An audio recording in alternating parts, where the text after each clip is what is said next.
But in the art of submission for me, because I can't speak for everybody, is being joyful about it. Power of knowing that you have the power to make someone's day better. You said, like, literally, there's been 4 times that you almost went down the altar. And I almost went down. Yeah. Why hasn't it worked? And whose fault is it? Because you've been talking about accountability.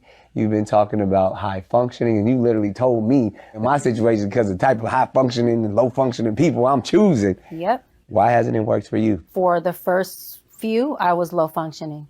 But in the art of submission for me, because I can't speak for everybody, is being joyful about it. And I was still in my healing journey. And so I law of attracted low functioning. That happened all 4 or just the first? The first, I would say like the first 2 or 3. Definitely low functioning of myself.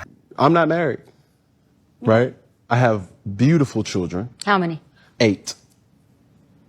I didn't do my research. I thought it was 4, but 8. Okay. No, baby. Cool. It's By how 8. many women? 3. And this is the kicker. I want more. What does a submissive woman do for her man? Everything. What does that mean?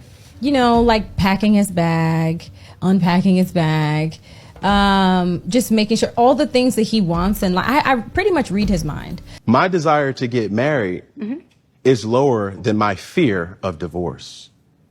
So, as you would say it, Dr. Bryant, you said it, I didn't say it, I will agree. I'm just taking my time.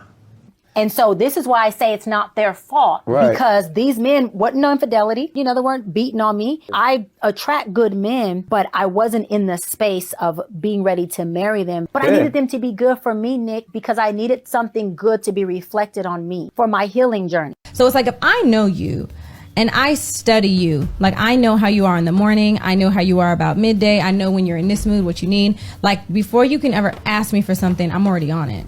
I mean, he's spoiled. The kids are innocent. They are beautiful and amazing. Anything I say has nothing to do with them babies, because I can't wait to be a mom, and I love the kids, period. And so this is why I say it's not their fault. Right. Because these men wasn't no infidelity. You know, they weren't beating on me. I attract good men. You want to take your time in having a wife because of your own fears. But you will, and I say this with all respect and love, what I'm about to say next, okay, Cam? But you will selfishly create broken families, even if you're in their life and you're a proactive father, and I believe you're an amazing daddy. I can only imagine with just your presence and knowing you thus far, but these families are still broken. And you know, when I talk to my girlfriends about it, I was like, oh, how are you guys doing? And I'm just like, girl, he's rotten. I'm like, he's spoiled rotten. Like, he's rotten. But I love that. Like, I want him to be that. I think my biggest flex is how I treat my man. And I've been known to love people back to health. And sometimes it's very draining, but my love is my superpower. And I used to hate that about myself. But now it's like, I'm just embracing it. Like, that's who I am. Like, if I love you, I can heal you. It's your joy. It is my joy. So at what point do you feel the fear, do it anyways? And yeah, that is a low functioning behavior. To say that I am going to create these homes. Let me go better. I'm going to build these houses and put kids and these beautiful women and kids in them, but I ain't going to create a home in them. I'm going to wait till I dissipate my fear to find a wife where I'm. You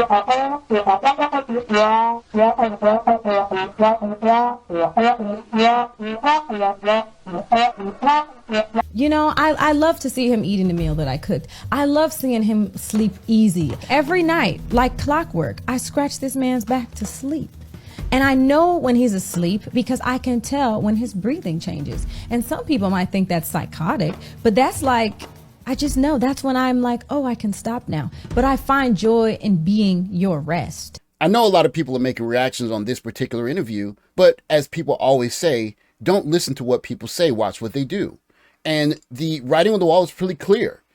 There are women that are willing to have babies for Cam Newton and submit to Cam Newton for his resources. Why the bleep should he get married? All of the outrage is fall outrage because modern women wanted this dating environment, and now you have it. You can be with people freely without getting married. You can have babies when you choose to, with no shame if you're married or not. And guess what? The guys that you want aren't getting married. And now there's outrage over what? And for the guys that are looking at this from the sidelines, just get your plane ticket, get a passport and get going. Because it's not going to change, and it's just going to be more fall outrage, and the status quo is not going anywhere. Oh yeah, and women are still going to have babies for Cam Newton. It is what it is. Thanks for watching. Like, subscribe, comment below. I'll catch you in the next video. Take care, guys.